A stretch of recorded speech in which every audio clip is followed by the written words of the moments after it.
اور اللہ کے رسول صلی اللہ علیہ وسلم نے اس کو دھمکی دی ہے کہ جو شخص ہمارے دین کے اندر نئی نئی چیزوں کو ایجاد کرتا ہے وہ ہم میں سے نہیں ہے۔ تو ایک اعتبار سے، ایک زمرے کے اعتبار سے دیکھے جائے تو یہ بدعت بھی ہو جاتا ہے۔ نحمدہ ونصلی علی رسولہ الکریم، اما بعد۔ محترم سامعین اور ناظرین، آج آپ کے سامنے نماز جنازہ اور میت کو ایک جگہ سے دوسری جگہ منتقل کرنا اور نماز جنازہ دوبارہ پڑھنا، ان تینوں چیزوں کے متعلق کچھ تفصیلی بات کرنا مقصود ہے، چونکہ سوال بھی آیا ہے اشرف بھائی کالو گودرا کی طرف سے۔ انہوں نے صرف میت کی غائبانہ نماز کے متعلق سوال کیا ہے، لیکن میں نے سوچا کہ اس کے ضمن میں آج کل یہ فیشن بہت عام چل پڑی ہے، اس کے اندر عوام، خواص، پڑھے لکھے، بن پڑھے، تمام کے تمام لوگ اس کے اندر ملوث ہیں اور اس کو گناہ بھی نہیں سمجھتے۔ تو ان تینوں چیزوں کے متعلق تفصیلی فقہائے کرام نے اس کے بارے میں کیا مسئلہ بیان کیا ہے احادیث کی روشنی میں، تو اس کے اوپر مستقل تفصیلی گفتگو کرنا مقصود ہے۔ سب سے پہلی بات جو اشرف بھائی نے پوچھی ہے کہ نماز جنازہ غائبانہ طور پر پڑھنا کیسا ہے، اگر وہ درست ہیں تو اس کی ترکیب کیا ہے، مسئلہ بتا کر مشکور فرمائے۔ دیکھیے، امام ابو حنیفہ اور امام مالک رحمۃ اللہ علیہ کے نزدیک تو جو ہے نماز جنازہ غائبانہ طور پر پڑھنا جائز نہیں ہے۔ امام شافعی اور امام احمد بن حنبل رحمہ اللہ تعالیٰ کے نزدیک غائبانہ نماز جنازہ پڑھنا جائز ہے، چونکہ ان کی دلیل یہ ہے کہ نبی کریم صلی اللہ علیہ وسلم نے حبشہ کے بادشاہ نجاشی کی نماز جنازہ غائبانہ طور پر مدینہ کے اندر رہتے ہوئے پڑھی تھی۔ شراح حدیث نے اس کی تشریح یہ کی ہے، اور تقریباً اکثر و بیشتر ائمہ کا رجحان یہی ہے کہ نبی کریم صلی اللہ علیہ وسلم کی خصوصیت تھی، اور اللہ تبارک و تعالیٰ نے معجزہ کے طور پر تمام پردے ہٹا دیے تھے۔ مدینہ سے حبشہ کے درمیان جتنے بھی پردے تھے تمام پردے ہٹا دیے تھے، اور نبی کریم صلی اللہ علیہ وسلم کے سامنے جنازہ کر دیا گیا تھا نجاشی بادشاہ کا۔ تو اس صورت کے اندر تو نبی کریم صلی اللہ علیہ وسلم نے جو نماز پڑھی وہ غائبانہ نماز شمار نہیں ہوگی، کیونکہ جنازہ جو ہے اللہ تبارک و تعالیٰ نے معجزے کے طور پر نبی کریم صلی اللہ علیہ وسلم کے سامنے لا کر اس کو رکھ دیا تھا۔ دوسری بات قابل غور یہ ہے کہ اللہ کے رسول صلی اللہ علیہ وسلم کی حیات مبارکہ کے اندر بہت سارے واقعات ایسے پیش آئے کہ صحابہ کرام رضوان اللہ تعالیٰ علیہ مجمعین غزوات کے اندر، جہاد کے اندر، لڑائی کے اندر کوسوں دور جاتے تھے، بہت ساری جگہوں پر دور دور جاتے تھے، تو وہاں پر صحابہ کرام رضوان اللہ تعالیٰ علیہ مجمعین وفات بھی پا جاتے تھے، وہاں پر وہ شہید بھی ہوتے تھے۔ تو نبی کریم صلی اللہ علیہ وسلم کی زندگی کے اندر، سیرت کی کتابوں کے اندر یہ بات کہیں نہیں ملتی کہ آپ علیہ الصلوۃ والسلام کو ان کے شہادت کی یا ان کے وفات کی اطلاع ملی ہو، اور آپ علیہ الصلوۃ والسلام نے مدینہ میں رہتے ہوئے، اپنے مقام پر رہتے ہوئے ان کی نماز جنازہ غائبانہ طور پر ادا کی ہو۔ نہ آپ علیہ الصلوۃ والسلام کی عادت شریفہ رہی، نہ آپ علیہ الصلوۃ والسلام کا یہ معمول رہا، اور نہ بعد میں صحابہ کرام رضوان اللہ تعالی علیہ مجمعین کی زندگیوں کے اندر یہ معمول ملتا ہے، اور خاص طور پر خلفائے راشدین رضوان اللہ تعالی علیہ مجمعین کے زمانے کے اندر بھی غائبانہ طور پر نماز جنازہ پڑھنے کا کوئی معمول اور کوئی عادت نہیں ملتی۔ اس لیے آج کل یہ فیشن بہت ہی عام ہو چکی ہے، بلکہ میں کہنا چاہوں گا کہ اکثر و بیشتر اس کے اندر پڑھے لکھے لوگ اور خواص لوگ جو ہیں زیادہ ملوث ہیں، کیونکہ جاہل اور بے پڑھے لوگ تو انہی کی اقتداء کرتے ہیں، اور اوپر سے ان باتوں کو وہ گناہ بھی نہیں سمجھتے، حالانکہ علماء کرام نے اس کو مکروہ تحریمی اور ناجائز لکھا ہے۔ اس لیے اس کے بارے میں ہمیں بہت احتیاط کرنے کی ضرورت ہے غائبانہ طور پر نماز پڑھنے کے بارے کے اندر، کیونکہ ابھی چند دنوں پہلے ہمارے حضرت مفتی صاحب رحمۃ اللہ علیہ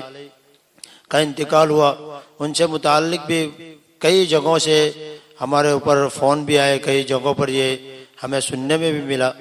کہ حضرت مفتی صاحب کی بھی غائبانہ نماز پڑھی گئی۔ دوسری بات یہ ہے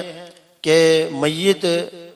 کو ایک جگہ سے دوسری جگہ پر منتقل کرنا، اس کے اندر قدر تفصیل ہے کہ اگر کوئی آدمی کسی جگہ پر دواخانے میں ہے یا کسی اور جگہ پر ٹریٹمنٹ کے لیے گیا ہوا ہے، اپنے علاج اور معالجہ کے لیے گیا ہوا ہے، اگر بالاتفاق وہاں پر اس کا انتقال ہو جاتا ہے تو یہ الگ بات ہے، یہ مجبوری ہے۔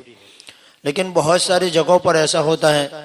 کہ ان کے رشتہ دار دوسرے شہر میں بھی رہتے ہیں اور خود ان کا مکان وہاں پر بھی ہوتا ہے، لیکن چونکہ وہ دوسری کسی جگہ پر رہتے ہیں تو شریعت مطہرہ نے آپ کو یہ اجازت نہیں دی ہے کہ جہاں پر آپ مقیم ہیں وہاں سے آپ اپنے رشتہ دار جہاں پر دفن ہے دوسرے شہر کے اندر قبرستان کے اندر تو آپ وہاں جا کر دفن ہو۔ مسئلہ فقہائے کرام نے لکھا ہے کہ اگر کوئی شرعی مجبوری نہیں ہے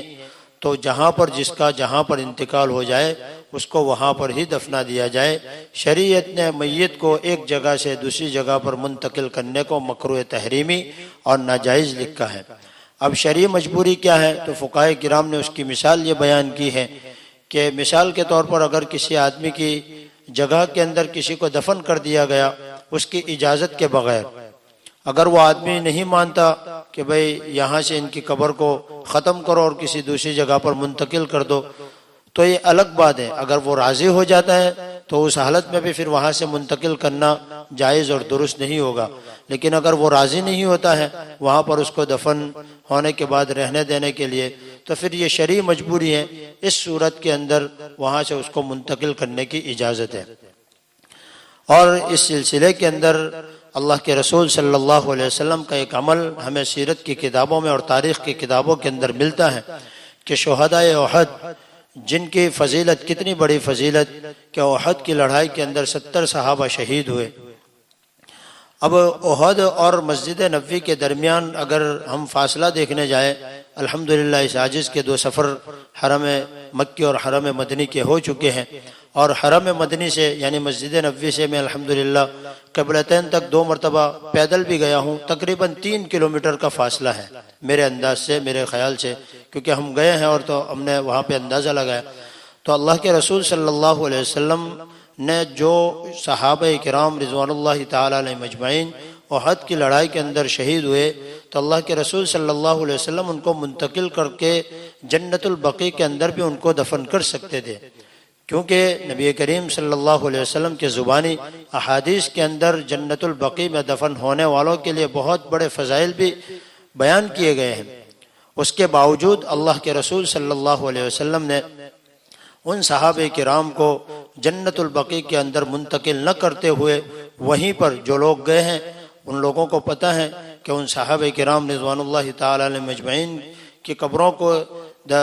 ارد گرد ایک بارڈر بنا دی گئی ہے، لیکن ہے وہیں پر احد کے میدان سے بالکل پہاڑ کے بالکل سامنے ہی ہے ان کی قبریں۔ تو اللہ کے رسول صلی اللہ علیہ وسلم نے اپنی زبان مبارک سے جنت البقیع کے اندر دفن ہونے کے اتنے بڑے فضائل بیان کرنے کے باوجود ان صحابہ کو جو احد کے اندر شہید ہوئے ان کو اسی مقام کے اوپر، حالانکہ 2-3 کلومیٹر ہی ہے، کوئی لمبا چوڑا فاصلہ بھی نہیں ہے، تب بھی نبی کریم صلی اللہ علیہ وسلم نے ان صحابہ کو وہیں پر دفن کیا۔ تو اس سے پتہ چلتا ہے کہ اس سے بڑا سبق ہمارے لیے اور کوئی نہیں ہو سکتا، اس سے بڑی مثال ہمارے لیے اور کوئی نہیں ہو سکتی کہ خود نبی کریم صلی اللہ علیہ وسلم اگر چاہتے تو ان کو منتقل کرتے، مسجد نبوی کے اندر ان کی نماز جنازہ ادا کرتے اور جنت البقیع کے اندر قبرستان کے اندر ان کو دفن کرتے، لیکن اللہ کے رسول صلی اللہ علیہ وسلم نے اس عمل کے ذریعے ہمیں درس دیا کہ جہاں پر بھی جس کی جہاں پر وفات ہو جائے اس کو وہیں پر اسی جگہ پر دفن کر دینا چاہیے۔ تیسری بات جو ہے کہ نماز جنازہ 2 بار پڑھنا، اس سلسلے کے اندر بھی فقہائے کرام نے احادیث کی روشنی کے اندر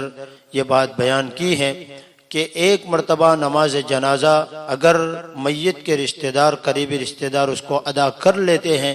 یا ان کی اجازت سے اگر دوسروں نے پڑھ لی تو پھر اس میت کی 2 بار نماز جنازہ پڑھنا جائز نہیں ہے۔ اس کو بھی علماء کرام نے ناجائز اور حرام لکھا ہے، مکروہ تحریمی لکھا ہے، اس کو بھی پڑھنا جائز نہیں ہے۔ یہ فیشن بھی آج کل بہت ہو چکی ہے کہ میت کے بہت اگر کوئی میت اتنا بڑا ہوتا ہے، کوئی عالم ہوتے ہیں یا کوئی ایسا آدمی ہوتا ہے جس کے اندر مجمع بہت لمبا چوڑا ہوتا ہے، تو کچھ لوگ باقی رہ جاتے ہیں۔ تو بہت ساری جگہوں پر یہ ہوتا ہے کہ جو رہ جاتے ہیں تو ان کے لیے پھر دوسری مرتبہ نماز ادا کی جاتی ہے، حالانکہ اس کی اجازت بالکل نہیں ہے۔ ہاں، اگر کوئی میت کے قریبی رشتہ دار رہ چکے ہیں تو وہ نماز جنازہ دوبارہ پڑھ سکتے ہیں اور ان کے ساتھ بھی دوسرے لوگ شریک ہو سکتے ہیں، لیکن وہی لوگ جنہوں نے پہلی نماز کے اندر شرکت نہ کی ہو۔ اس لیے ان تینوں باتوں کا خاص طور پر خیال رکھنا ہے، کیونکہ آج کل یہ فیشن اتنی عام ہو چکی ہے کہ اس کو لوگ گناہ بھی نہیں سمجھتے اور بے دھڑک اس کے اوپر عمل کرتے ہیں اور ان نئی چیزوں کو وجود بخشتے ہیں۔ حالانکہ جو ہمارے دین کے اندر نئی بات کو ایجاد کرتا ہے تو اللہ کے رسول صلی اللہ علیہ وسلم نے اس کے اوپر بہت بڑی تنبیہ کی ہے، اور اللہ کے رسول صلی اللہ علیہ وسلم نے اس کو دھمکی دی ہے کہ جو شخص ہمارے دین کے اندر نئی چیزوں کو ایجاد کرتا ہے وہ ہم میں سے نہیں ہے۔ تو ایک اعتبار سے، ایک زمرے کے اعتبار سے دیکھے جائے تو یہ بدعت بھی ہو جاتا ہے۔ تو ان چیزوں کا ہمیں خیال رکھنا ہے، اگر کہیں پر ہوتا ہے تو ہمارا فریضہ ہے کہ ہم کہیں، اگر کہنے کے باوجود نہیں مانتے ہیں تو آپ اپنے فریضے سے بری الذمہ ہے کہ آپ نے کہہ دیا، مانے نہ مانے یہ ان کی بات ہے۔ اللہ تبارک و تعالی ہمیں ان چیزوں کے اوپر عمل کرنے کی توفیق نصیب فرمائے اور شریعت و سنت کے مطابق ہمیں اپنا ہر عمل کرنے کی ہمیں توفیق نصیب فرمائے۔ وآخر دعوانا ان الحمد للہ رب العالمین۔